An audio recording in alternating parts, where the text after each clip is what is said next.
नमस्कार, मैं अजय कुमार शर्मा और आप देख रहे हैं नगरी न्यूज। अभी मैं मौजूद हूँ शहीद स्मारक पर। अगर बात की जाए तो यहाँ दो प्रदर्शन चल रहे थे, फिजियोथेरेपिस्ट के और कुछ युवा थे। ये वो युवा हैं जो अपनी मांगों को लेकर सरकार कूच कर रहे थे, सीएम आवास पे कूच कर रहे थे कि किसी भी सूरत में हमारी मांगे मानी जा सके। तो तमाम कोशिशें यहाँ ये लोग कर रहे हैं कि किसी भी सूरत में कूच किया जा सके। ये वो कैंडिडेट है जो, अगर फिजियोथेरेपिस्ट की बात की जाए तो अपनी सेवाएं लगातार उस नर्सिंग वाले क्षेत्र में देते आए हैं और तमाम सेवाएं देता है। आप देख सकते हैं किस तरह इनको खदेड़ा जा रहा है। ये वो छात्र है जो अपनी पढ़ाई कर रहे हैं, लगातार अपनी पढ़ाई कर रहे थे। कुछ फाइनल ईयर के हैं, कुछ थर्ड ईयर के हैं। और फिजियोथेरेपिस्ट के अगर बात की जाए तो ये डिग्री धारक है। जब डिग्री वाले हैं, इनको डिप्लोमा नहीं है। आप देख सकते हैं किस तरह जो नर्सिंग के कैंडिडेट हैं, जो संविदा कर्मी भी इसमें शामिल हैं, उनके साथ किस तरह का बिहेवियर यहाँ पे किया जा रहा है। धक्का मुक्की यहाँ चल रही है, पुलिस द्वारा उनको खदेड़ दिया गया। तमाम कोशिशें गई थी कि किसी भी सूरत में आवास, सीएम आवास कूच किया जा सकते। अगर बात की जाए तो आप देख सकते हैं भाई साहब ने अभी गाली शब्द का भी इस्तेमाल किया है। ये 3 स्टार है, ये 3 स्टार है। गाली शब्द का भी इन्होंने इस्तेमाल किया। बीएल मीणा जी ने गाली शब्द का इस्तेमाल किया है। गाली बकी है, बताइए कौन सी गाली बकी ना बताइए, कराऊंगा इसे बकायदा पता चल। गाली शब्द का इस्तेमाल किया है, गाली शब्द का इस्तेमाल किया किन्होंने? भाई साहब मैंने खुद ने सुनी है। देख सकते हैं आप तमाम हरकतें यहाँ, जो पहले भी इनको निकाला जा चुका था, पहले भी इनको बंद कर दिया गया था पुलिस वाले को। इनको बैन कर, इनको यहाँ से कुछ मामले हुए थे। यूजीसी के मामले को लेकर भी तमाम कोशिशें की गई थी कि यूजीसी को लेकर भी इनको हटा दिया गया था। फिर से वापस वही हरकतें है बीएल मीणा जो है वो कर रहे हैं। गाली शब्द का यहाँ इस्तेमाल किया गया है, गाली का इस्तेमाल कर रहे हैं। इस तरह की इशारा कर रहे हैं। तमाम यहाँ के कवरेज करने को भी रोका जा रहा है। पुलिस वाले की हरकत आप देख सकते हैं, तमाम की किस तरह की हरकत, रवैया उनका रहा है। और उन सभी का वार्ता चल रही है, शांतिपूर्वक वार्ता थी। तमाम कोशिश की गई, सीएम आवास के लिए कूच के लिए अभ्यर्थी निकले थे कि कूच किया जाएगा अपनी मांगों को लेकर। लेकिन इस बीच में पुलिस का जो रवैया है, आप इस तरह देख सकते हैं कि जो रवैया है वो बिल्कुल नकारात्मक रवैया है। एक शांति बनाने की तमाम कोशिशें नहीं करने के अलावा अब शब्द का यहाँ इस्तेमाल किया जा रहा है। अगर बात की जाए बीएल मीणा की तो तमाम उन्होंने यहाँ पे जो भी प्रदर्शनकारी थे उनके साथ गाली गलौज का भी शब्द का इस्तेमाल किया है। इससे पहले भी यूजीसी को लेकर इन्होंने बदतमीजी की थी और इनके ऊपर कार्रवाई की गई थी।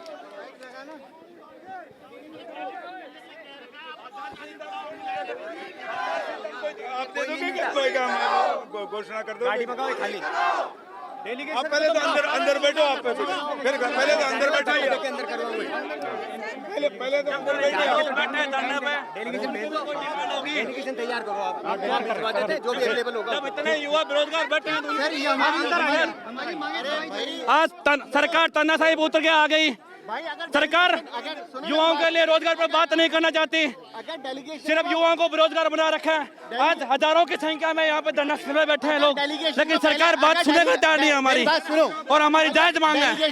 डेलीगेशन के लिए पहले ही बुला देते हैं तो ये सब क्या पहुंचते क्या? सरकार के अधिकारी बोल रहे हैं कि हमें टाइम नहीं है। कब से हम बोल रहे हैं, सरकार बनी किसके लिए? वहाँ जाते हैं हमें आधा पौन घंटा बिठा के रखते हैं। इस तरीके से बिहेव करते हैं कि जैसे जहाँ पे भी हम जाते हैं, जितनी बार हमारा डेलीगेशन मंत्री देख लो, शिक्षा मंत्री के पास गए, देख लो, वहाँ पे सिर्फ हमारे साथ में कुछ नहीं होता, खिलवाड़ हो रहा है हमारे साथ में। ना हमारे को बुलाया जाता है, ना ढंग से बात करी जाती है। और ऐसा हमारे पास कई बार हो चुका डेलीगेशन को लेकर। बहुत कुछ किया है, चिकित्सा मंत्री हमारी बात नहीं सुन रहे हैं। सारा सब कुछ बहुत, हमारी काउंसिलिंग का गठन नहीं हो पा रहा है अभी तक, और काउंसिलिंग का गठन नहीं होगा तो हम विधानसभा घेराव करेंगे। आने वाले समय में इसकी घोषणा करेंगे।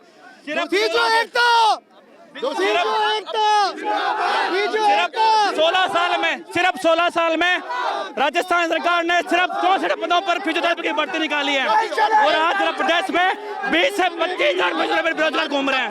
सरकार रोजगार पे बात नहीं करना चाहती। रोजगार जब तक आपका नहीं होगा तब तक नहीं हो पाएगा। आगे आओ यार, गाली बकी सुन रहे हो यहाँ तमाशा। देखिए, राजस्थान नर्सिंग काउंसिल ने भ्रष्टाचार की हदें पार कर दी है। वहाँ बिना पैसे के कोई काम नहीं होता है। वहाँ हम सीएम साहब से कई 10 बार टाइम मांग चुके, 10 बार ज्ञापन दे चुके। डिपार्टमेंटल इंक्वायरी होती है जो डिपार्टमेंट में दबा दी जाती है। ऐसी बहुत सारे हमारे पास तथ्य, वीडियो, ऑडियो ऐसे सबूत हैं। एसीबी में मुकदमा दर्ज करके, और हम चाहते हैं कि इसकी जांच हो।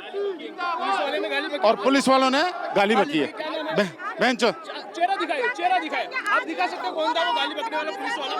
पुलिस, अरे रुकिए, अरे इधर देखिए, हाँ। पुलिस वाला कौन सा था जो आपको गाली बका था? आप बताइए, बताइए ना। पूरी करो, पूरी करो, नहीं चलेगी, नहीं होना चाहिए था, नहीं चलेगी, नहीं चलेगी। नहीं बात है, अगर वो हमारे को गाली बक रहे हैं तो इसका मतलब है कि प्रशासन पूरी तरह से विफल है। अगर वो नहीं, देखो भीड़ का कोई चेहरा नहीं होता और पुलिस वालों ने जिस तरीके से बर्ताव किया है आप लोगों के सामने की बात है, सारा मीडिया ने बिल्कुल कवरेज भी किया। बिल्कुल बेस तरीके से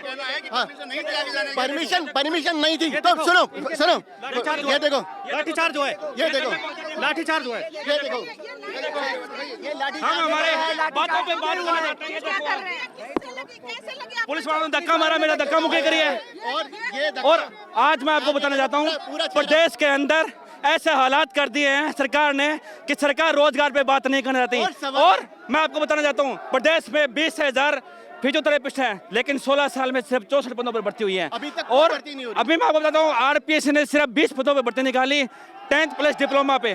वो भर्ती हमने निरस्त करवाई है, हमने बार बार अवगत करने के लिए। सरकार को अभी तक ये नहीं पता कि 38 साल पहले डिप्लोमा कोर्स बंद हो गया था, उसी के ऊपर भर्ती बार बार निकाल रही है, जो कि राजस्थान के हजारों युवाओं के साथ में अन्याय कर रही है। और हम ये कब तक सहेंगे? हम नहीं सह सकते। हम आज से हम सरकार को जिम्मेदार मांगते हैं। सरकार, ये कोई धरना आज पहली बार नहीं हो रहा मैडम, ये धरना कम से कम 20 बार हो गए यहाँ पे। सिर्फ आश्वासन देती है सरकार। नहीं सुनी जाती है तो अब आगे आप क्या कर रहे हैं? हम अब बड़ा आंदोलन करेंगे, विधानसभा और सीएम आवास का घेराव करेंगे। और इसका बहुत बड़ा घोषणा हम इस देश के बच्चे हैं, इस देश का युवा है। अगर युवाओं के साथ अगर ऐसा अत्याचार होगा तो युवा किससे अपनी पुकार करेगा, किससे अपना मांगेगा अधिकार? आज इस शांतिपूर्ण आंदोलन में आपके पैर में चोट आई है, ये जो दिखा रहे हैं निशान, तो देखा आपने, तमाम वो फिजियोथेरेपिस्ट के वो कैंडिडेट थे। और बात की जाए कि यहाँ पे वो सीएम आवास की कूच की प्रयास कर रहे थे, उनको सीएम आवास के लिए पुलिस वालों ने नहीं जाने दिया, उसको रोक लिया, बैरिकेड करके रोक लिया गया। लेकिन अगर तमाम बातें की जाए कि इनकी मांगे वाजिब है और किसी भी सूरत में ये मांगे बिल्कुल सरकार को माननी चाहिए, क्योंकि एक तरफ तो डिप्लोमा कराना, अपनी पढ़ाई कराना, डिग्री कराना और अपने पैसे यहाँ पे बहुत अच्छा खासा खर्च कराते हैं ये लोग फिजियोथेरेपिस्ट में, उसके बावजूद इन बच्चों का भविष्य किसी भी तरह उजागर नहीं दिखता।